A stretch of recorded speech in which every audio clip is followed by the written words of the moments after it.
So it looks like the West is going to go ahead and use this incident or series of incidents in Bucha outside of Kiev, northwest of Kiev, as their focal point, the focal point of attacking Russia. They're claiming there was a massacre, Russia killed all of these people, hundreds of people, and then they just left them there for the whole world to see, so they could incriminate themselves as war criminals, essentially. And nothing about the story adds up. And then you have the Russian government saying, we left before those people tied up and killed on the street showed up. We left before that happened. And so now you have the Western media trying to conflate all of the dead bodies in that area. There was a war there. They're trying to conflate all of the dead bodies there with these bound and executed people found more recently. And they're trying to lump them all into one group and then again push the blame onto Russia. And then because Russia can see what is happening here, they went to the UN and they asked for an investigation to begin. And the UK, who I guess has the chair for the time being for the UN Security Council, said no. They shut it down twice. And so there's not going to be a serious investigation. Part of this propaganda effort is the New York Times, and they're doing a trick that I saw them do all throughout the Syrian conflict. Satellite images. You just say satellite, and most people, anyone who still thinks the New York Times is a credible source of information, they're going to just instantly believe whatever you say the satellite says. People have pointed my attention to this very good thread on Twitter, and I'm going to go over it, and they are going to go through all of the points. And then there's some things there that I want to point out as well. So let's just go ahead and do that. And again, remember, there were deaths all throughout that area because there was a war going on. Russia fought their way in. They fought to stay there. And then they withdrew, and then Ukrainian forces re-entered the area once Russia had left. That's what happened. And so there was a tremendous amount of fighting, fierce fighting. There was a column of Russian vehicles destroyed in this area. And how do you think they were destroyed? They were destroyed by artillery. And when artillery comes in, it's not just going to destroy these tanks, it's going to destroy everything in the area, including civilians in the area. Those are the bodies that you're going to see in large numbers. And then there's a second group of bodies where people were bound and executed and mutilated and left on the street. And a lot of these people are seen wearing white armbands, which are being worn by Russian forces and people identified as friendly in that area. And so I guarantee you what happened is that the Ukrainians went in there. You had these hardliners, the first to charge in there, and they were sweeping the area for collaborators. And that's what they did. They killed these people. And then they lumped them in with everyone else and said Russia killed all of them. So let's go over the thread here. It's antiwar_soldier. That is their Twitter account. And it says a thread on Bucha incident, particularly events on Yablonska Street, presented by Ukrainian as a deliberate massacre of civilians. And here are some of the images. They're talking about this New York Times article where they show these satellite images that show what appear to be dead bodies on the street at a time when Russia held the area. And what the New York Times is trying to suggest is that Russia killed all those people and they just left them there. And they were there all month. And Russia is lying when they said there were none of these bound and executed people when they left the area. These people in these images, first of all, you're looking at a satellite picture from outer space. You cannot tell what killed these people from outer space. All you could see is there might be a body there. What you can also tell is there's significant damage all around the area from artillery strikes. And we're going to get into that. It says, using Maxar satellite images, the precise date on which killing took place were found. March 11 for the incident with highest number of victims, and March 20th for the second incident on the same street. And they're comparing these satellite images with these street images. That's the New York Times doing this. During this time, the area, according to public sources, was firmly under Russian control. This is also supported by the fact that some civilian victims were wearing white sleeve bands, which they wear in Russian-controlled areas, right there. Here are satellite images from Maxar showing that mortar impacts and other damage from shelling came at the same time. Right there, you can see it, how the ground is disturbed there. All the material ejected when these projectiles hit the ground. And they're showing more of the images on the ground and how they correspond with these satellite images. Mortar impact not visible on the previous day. So they're showing you the previous day and then when these bodies showed up, along with corresponding damage on the road.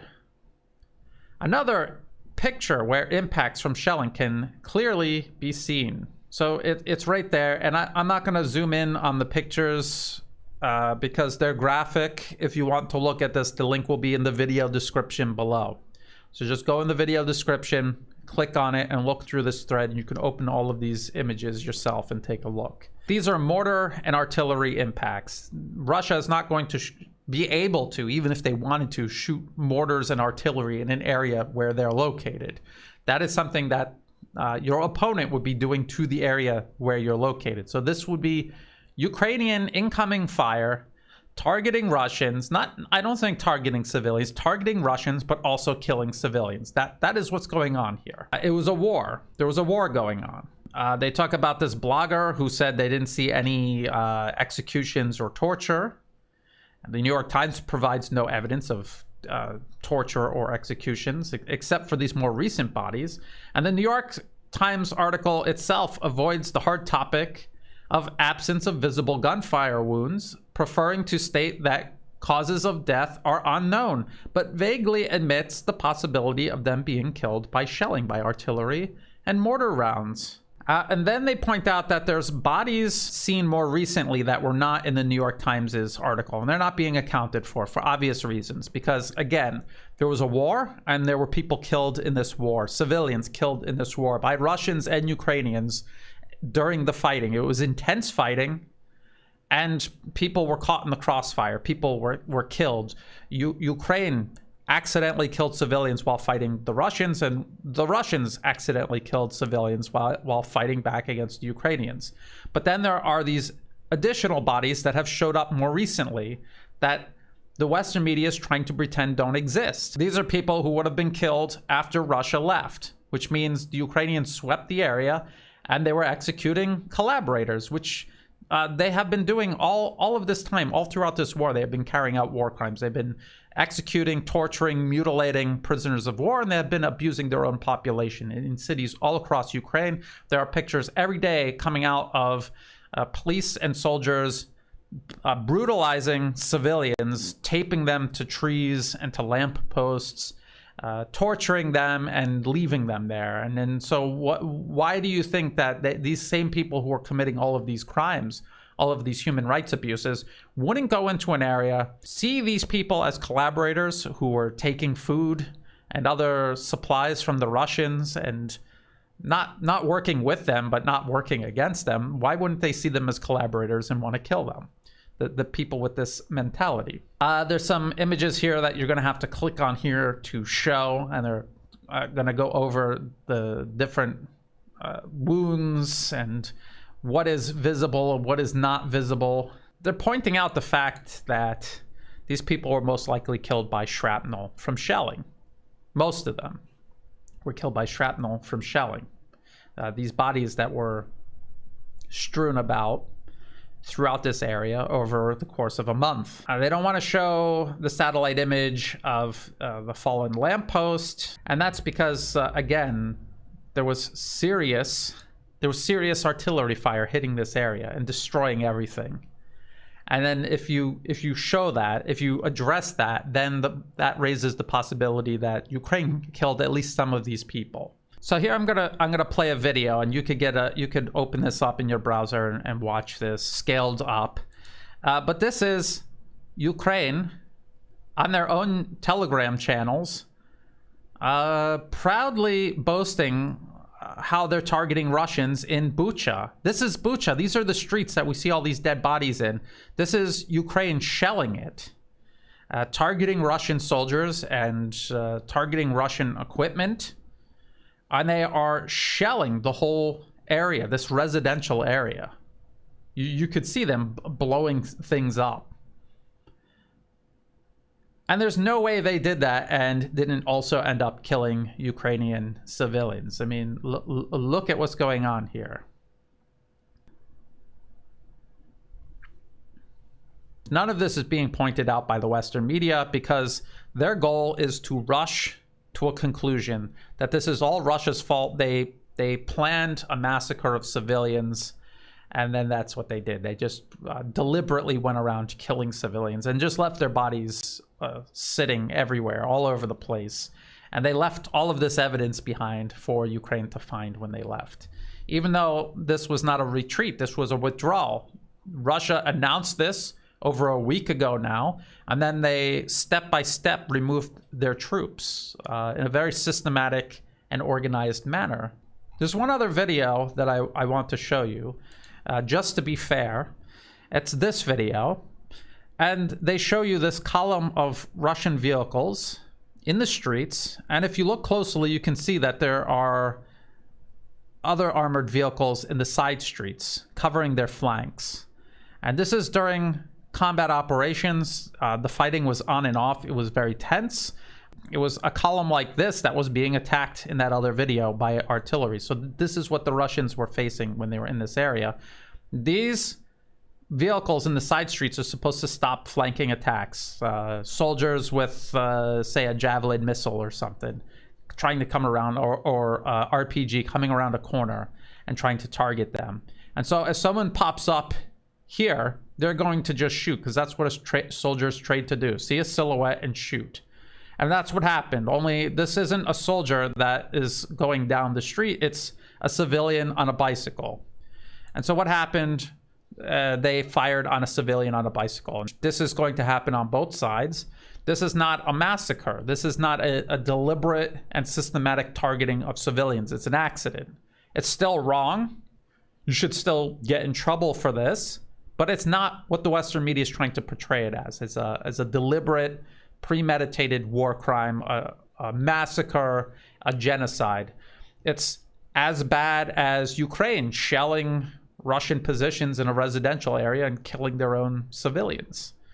It's as bad as that Ukrainian tracked vehicle running over a car in Kiev at the beginning of the war. It was an accident. The Ukrainians did it, but it was an accident. And that is different than a premeditated massacre or a war crime. Now, if you want to see what a war crime looks like, look at my previous video. The link will be in the video description below, and you will see what a deliberate war crime looks like, where Ukrainian soldiers now repeatedly have been caught on camera tying up Russian soldiers, torturing them, executing them, and then mutilating their bodies afterwards.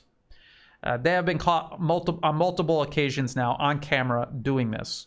I have yet to see any video of Russians doing this to Ukrainians. That is different than what we're talking about in Bucha. So I thought that thread did a really good job laying the New York Times' lazy satellite investigation to rest. I think there needs to be a real investigation, and I think we need to be very careful about believing what the Western media says. A Western media that has lied continuously for decades and decades about absolutely everything, including about the lead up to this conflict in Ukraine. There was an 8-year war that had gone on in Ukraine from 2014 to present day. Russia intervened in the middle of an ongoing war. It didn't start a war. The fact that most people watching the Western media don't know this shows you just how poorly informed, and deliberately so, they are by the Western media. So keep all of this in mind. We'll keep an eye on it. We'll keep digging for evidence. And remember, there's a war going on, and war means there's going to be people killed on both sides. There's going to be accidents on both sides, but there's also going to be needless brutality on both sides, and we need to sort it out. And if you're not interested in that and you just want to lie to smear your enemy, then ask yourself what it is you're even fighting for in the first place. If you thought the video was useful, please like and share. Think about subscribing. It's free to do. It helps the channel grow. If you're watching this on YouTube, please look in the video description for other places you can find my work, like Odyssey and Rumble, in case YouTube deletes my account. I'm also on Telegram. I update that very regularly. There's also a lot of other great accounts on Telegram, people who have been chased off of Twitter and Facebook like I have. So you should sign up on Telegram, follow my account, and find all of these other great sources that have been censored by the West. Yes, the West censors people. In the video description below, there will be the link to this thread and several other articles that I want people to read and consider, as well as for ways you can help support my work. You can do that through Buy Me a Coffee, Patreon, PayPal. To everyone who has been contributing, thank you so much. And as always, thank you for watching.